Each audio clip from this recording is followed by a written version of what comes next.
4 romans pour l'été, c'est parti pour un update lecture.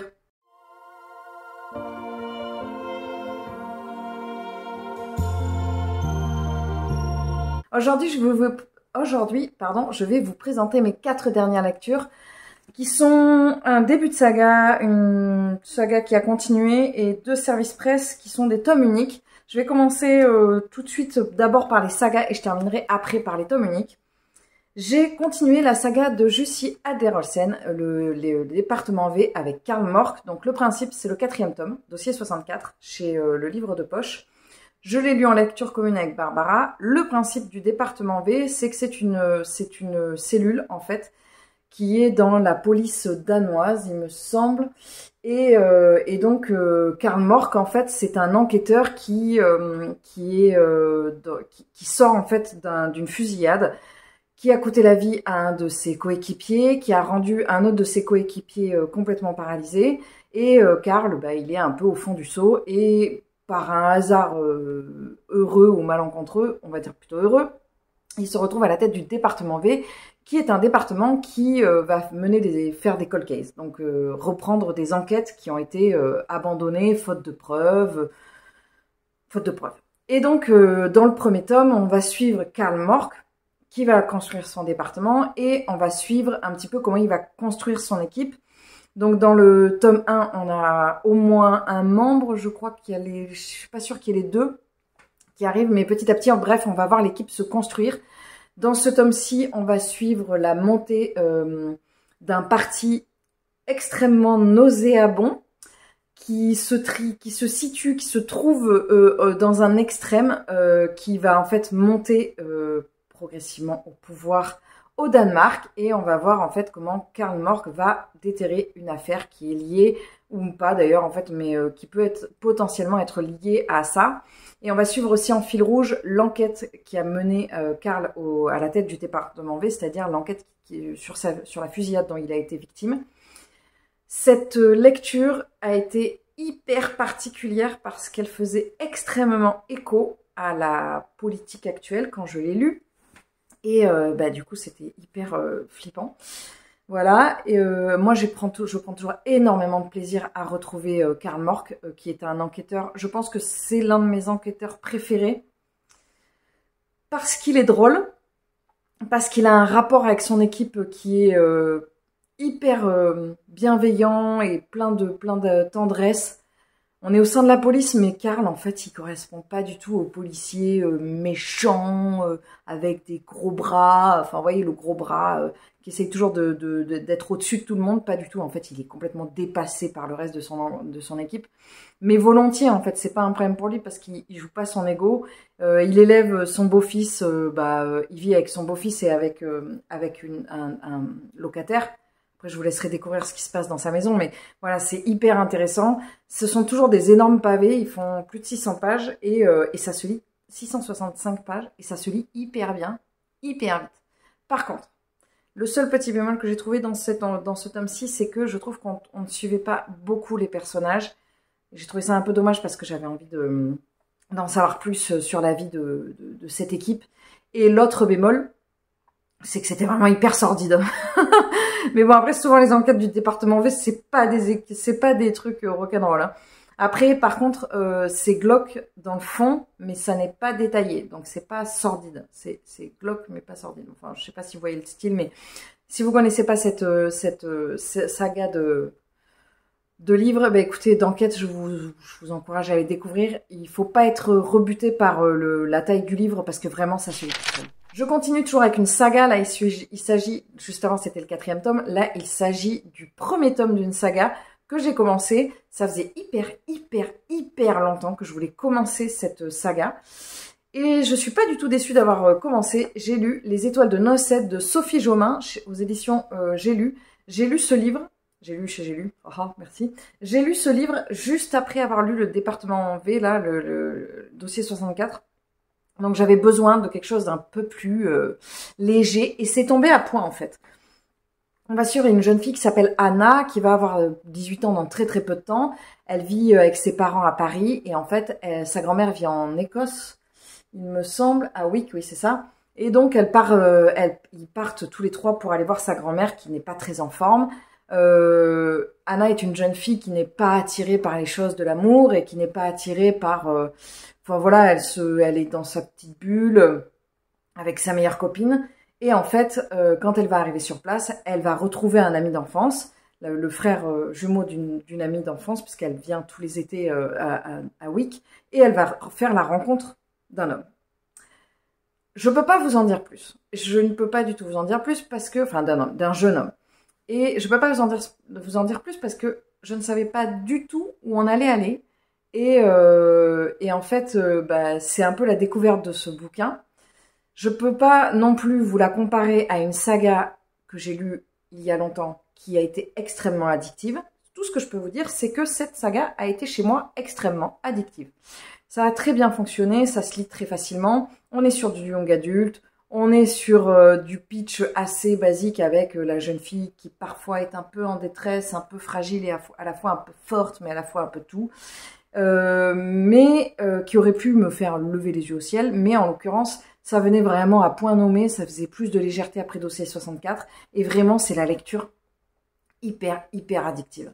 Vous le commencez, vous le dégommez. Je l'ai lu en 3 jours parce qu'en fait, j'avais pas le temps de me poser, mais j'aurais pu le lire quasiment d'une traite tellement c'était chouette, quoi. Je lirai le second tome avec plaisir, évidemment. Je me le garde peut-être pour un moment où j'ai pas forcément un taux de concentration très élevé, où j'ai pas beaucoup de temps justement pour lire, parce que c'est très facile à reprendre, c'est très facile à lire, et c'est hyper agréable. Moi, c'est la première fois, je crois, que je lisais un livre de Sophie Jomain. Je pense pas que ce soit la dernière parce que j'ai beaucoup aimé la plume de l'autrice. Je l'ai trouvé très juste dans sa description des sentiments amoureux et des sentiments adolescents. Donc voilà, je suis super contente d'avoir enfin découvert cette saga et d'avoir découvert cette autrice.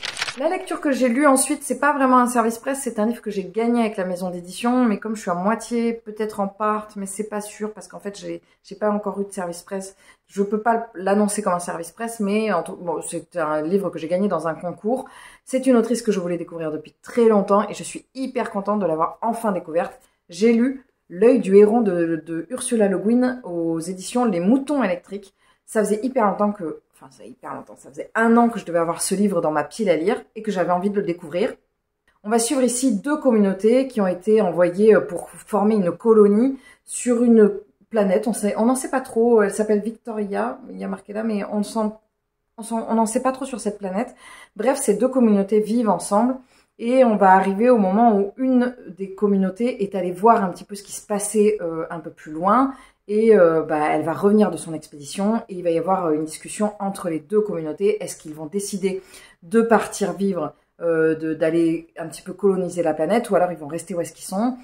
On va suivre ça et on va surtout suivre les 2 différences majeures qu'il va y avoir entre ces 2 communautés, enfin les différences majeures qu'il y a entre ces 2 communautés. Il y en a une qui a vraiment, enfin elles sont vraiment dans 2 moods différents. Je vais pas vous dire lesquels, mais voilà, elles sont très différentes comme elles sont arrivées là. Ça reste un ouvrage qui est assez petit, mais qui est assez complet.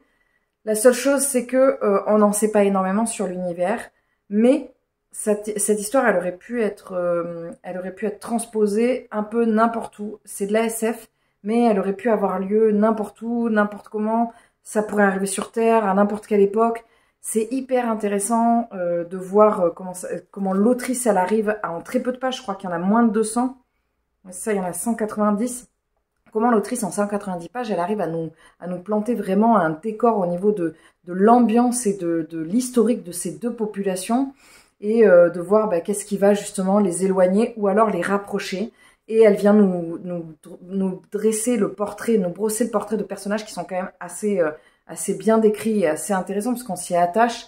Moi, je sais que c'est une lecture, au début, j'étais un peu déstabilisée parce que j'étais là, mais où est-ce que je vais? Et c'est toujours un petit peu comme ça quand on commence la SF ou la fantasy.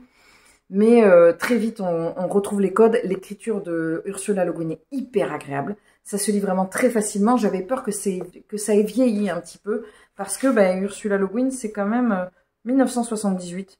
Mais en fait, pas du tout. Ça vieillit pas du tout. C'est-à-dire que ça pourrait avoir été écrit aujourd'hui sans aucun problème. Ça me donne envie, très envie, de découvrir les contes de Terre-Mère de l'autrice, bien évidemment. Ça me donne envie de découvrir d'autres titres de cette maison d'édition. Ça a été vraiment un véritable bonheur. Alors c'est vrai que le livre, il a un super confort de lecture. Il a une espèce de format un peu carré, je ne sais pas si vous voyez. Il est une super qualité avec un petit rabat comme ça. Et il se présente comme ça et je trouve que c'est vrai que le confort de lecture était très agréable. Bref, pas un coup de cœur, mais vraiment une très très très bonne lecture. Je vais terminer par un livre qui lui est un service presse et que j'ai terminé ce matin, qui est une lecture qui est très déstabilisante. Je m'attendais pas du tout à ça. Et je suis hyper contente d'être partie là où je suis partie avec ce livre parce que je m'attendais vraiment pas du tout à ça.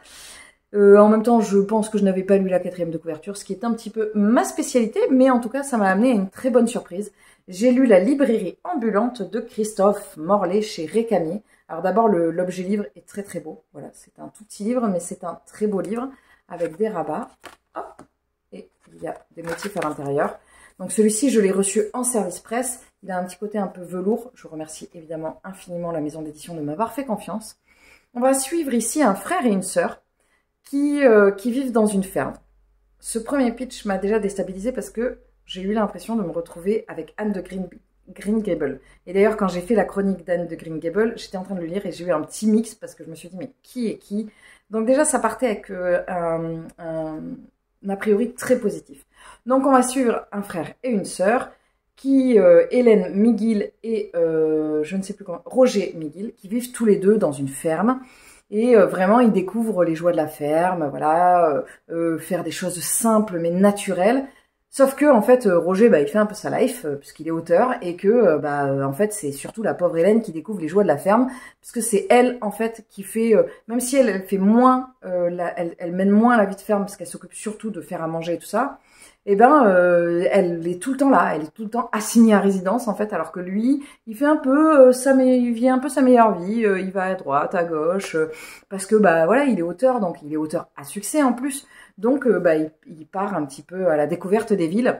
Et la pauvre Hélène, elle se retrouve un peu comme ça, là, enfermée dans sa ferme, jusqu'au jour où il y a un homme qui arrive avec une librairie ambulante et qui veut vendre cette librairie à son frère.